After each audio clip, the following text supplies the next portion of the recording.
magaganda, yun na napanood nila ngayon, nakikita nila. Ano mong masabi? Wala akong masabi. Alas man ang bunga nga mo. Yung sinasabi ko lang, yung nakita ko lang sa inyo. Oh, yung kagandahan, ano? Oo, kaganda. Paano masabi? Saka may ito yung maganda, sexy pa. Ah, Ano yung mga patay na patay yung mga gwapo dyan? Hindi totoo yan. mga tipong gwapo talaga. Tsura. Paano masabi? Mga itsura ba? Mga itsura. Tsura. Talaga si Kuya. Chat, Mga gwapo.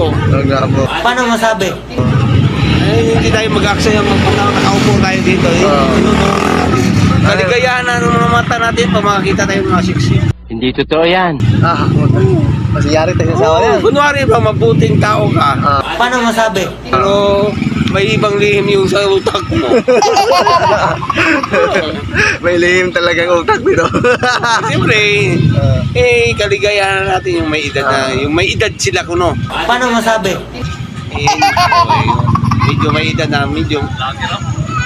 Tiguang na. Alas man ang bunga nga mo.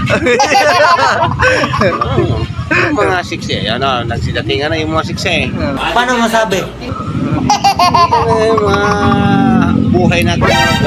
Si Kuya. Shout out. Shout out pala sa mga viewer ko dyan, mga master, ang mga pugit maganda. Hindi totoo yan. Medyo magpaganda na rin kayo at saka magpapugi na rin. Ano, kita ko yung mga follower niyo. Kailangan ngayon, medyo paggabi na, Hindi totoo yan. maghahanap tayo ng magandang pagkakitaan. Ano naman yata yung gandang kitaan mo? Di ba yung pagkakitaan yung maganda? Ano yun? Ano yun? Paggamit natin pang araw-araw. Hindi mo yung ibang sabihin, yung ibang nakaraang na, yung pa-vlog natin yung duplicate. Mali yun. Paano masabi? Pero maraming viewers, no? Yung yung akala nila totoo, pero surprise pa lang kinalabasan. Hindi totoo yan. Tama. Pinagpawisan ako sa sinasabi mo. Mainit eh. Naligo ko nga lang.